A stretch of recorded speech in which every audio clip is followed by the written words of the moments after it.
Hi everyone, Tracy DW here. Some time ago I asked a question and placed it on my Instagram page to gauge interaction and see what the response would be.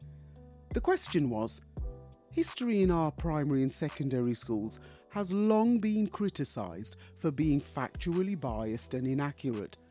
But is it just a matter of a lack of representation or limited perspective? Feel free to leave a comment below. I received the following response from another school practitioner, and they replied, I asked for a notice board in my school to be used to promote Black History Month. The board was not in the best place and not one teacher brought their class to view it, even though I asked the head teacher to mention it in an assembly and during the staff meetings. My response was, I can completely identify with this. It's difficult when others cannot identify with what they perceive to be your history and not theirs.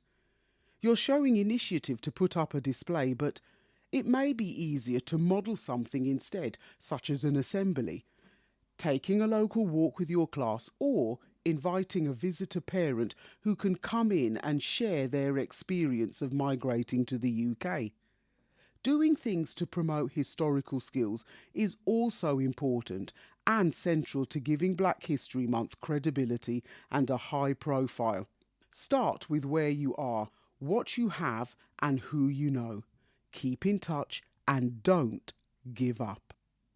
I could sense her despair when I received the following reply. Learning Black history is non-existent in these places of education. They are not interested in teaching it so much as to tick boxes. They touch on Nelson Mandela, Martin Luther King and Rosa Parks year after year after year. I responded, yes, this has been the case for many years, particularly when I first started out in my teaching career. However, as a school leader today, I'm in a better position to initiate changes where I work in my own school setting.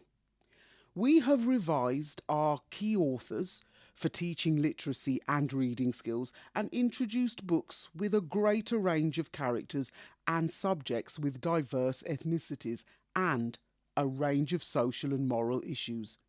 So, we are addressing representation in our libraries and book corners. And education authorities are taking notice and introducing a diverse curriculum, with Wales making it mandatory to include Black British history in the Welsh curriculum. My education authority has also introduced a diverse curriculum designed by practitioners of Black and other ethnic backgrounds who work in the borough, so I'm looking to see what I can introduce into our history curriculum. The process of change has been slow, but it's down to us to initiate and not wait. Such was my response. Now, as a result of creating the learning programme, Let's Go for a Walk, to contribute to my own borough's work on creating a more diverse curriculum, I decided to go back to this conversation that I had on Instagram and use it as a vehicle to kind of have a talk about the walk, if you see what I mean, and give it some thought and reflection to see if I can promote further discussion. Trying to create change in isolation is always difficult, and this is why the display board approach often becomes self-defeating, as a display board easily loses its novelty appeal and soon becomes just another fixture. Many of us have tried to work as change agents in our schools, seeing Black History Month as an opportunity to put something in place that will create change and have a ripple effect, but quite often this ripple rarely goes beyond the end of the month and ends up, you guessed it, staying on the display board. A change agent follows a different process to that of a leader. In leadership, you're changing the culture through sharing a vision and getting others to follow your direction by offering ways for colleagues to buy in to the practices and approaches that are going to bring about change. Change that is integrated, holistic, policy driven, and permanent. Having the support of your leadership team is vital, as they are the key to implementing any local or national initiative in terms of determining what that initiative looks like and sounds like in your educational setting. It's difficult to believe that in this day and age, the challenge still exists to promote better representation and a balanced perspective of the presence of African and ethnic groups in history. However, is it simply due to a lack of subject knowledge on our part and a complacency with the norms of how our school's national curriculum for primary history is actually structured?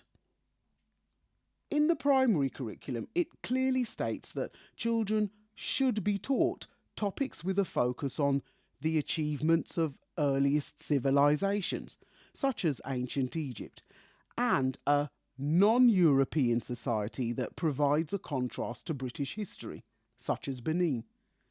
But are these areas of learning actually perceived as a core part of the history curriculum?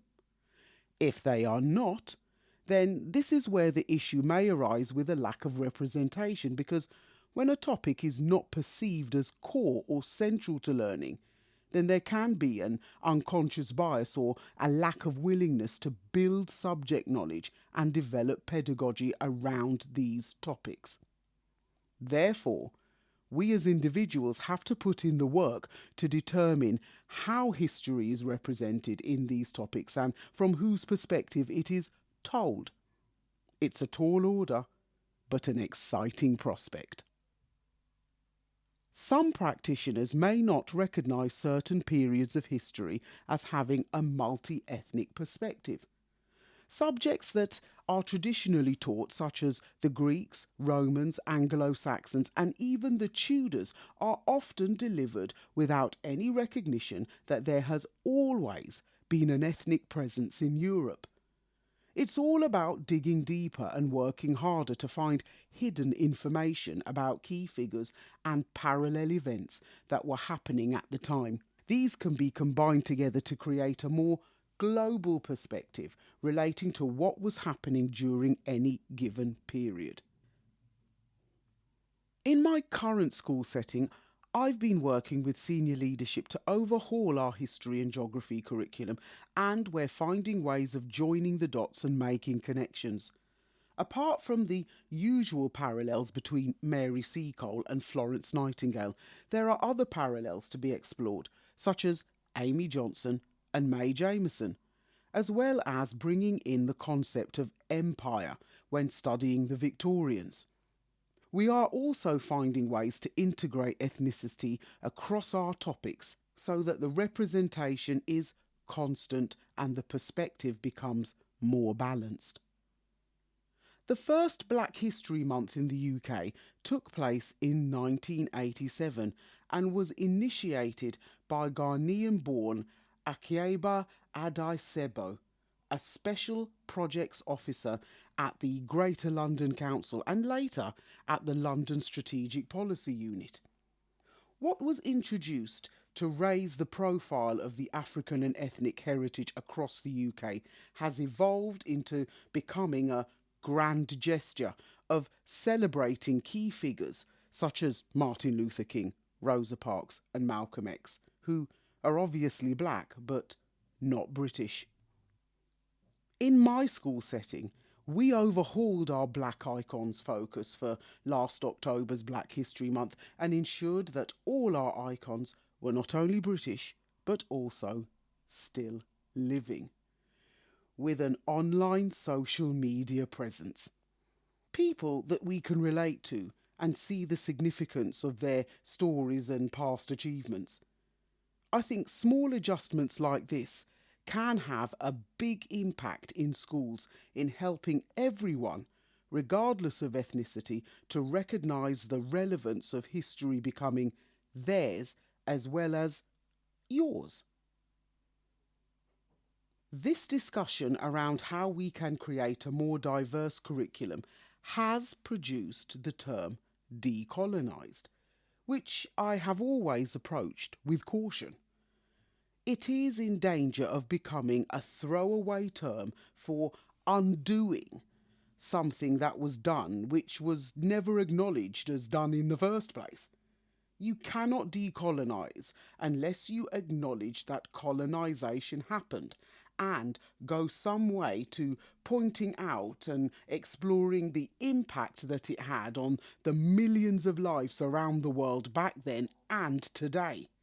And for this reason, I think it deserves to be introduced as a transition project at the end of primary schools to get pupils ready for secondary education. Is it more about diversifying rather than decolonising?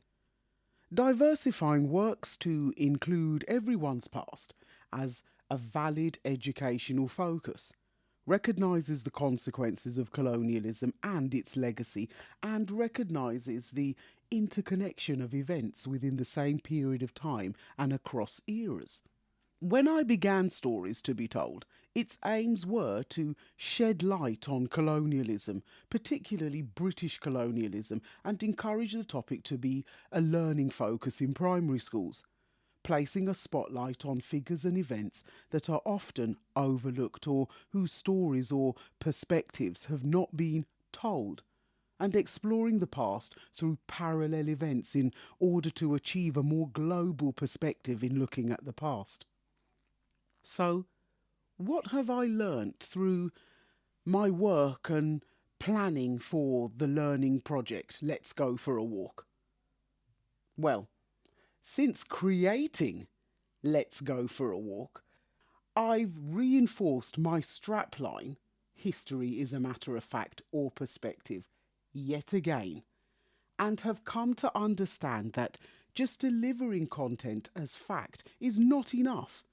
You need to include curriculum processes and skills such as historical inquiry, the use of sources, and develop the ability to interpret the past.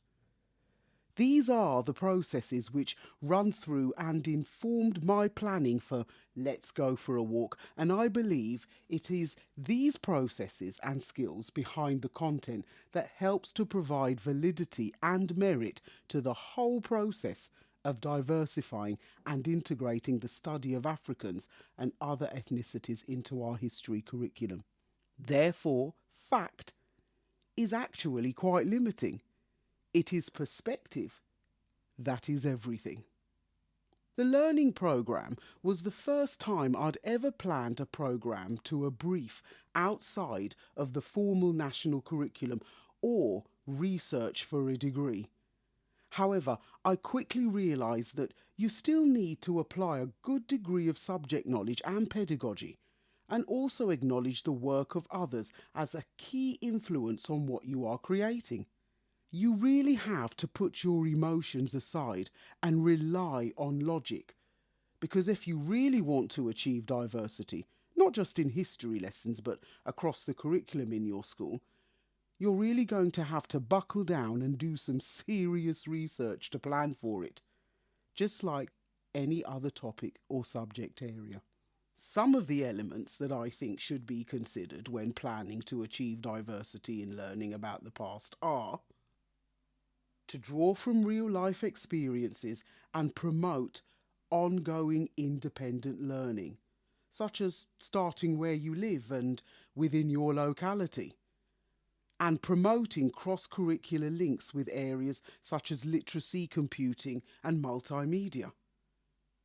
What is also vital to consider is how to include culturally responsive teaching stimuli, the use of terminology and defining the parameters for guided discussions around the use of that terminology.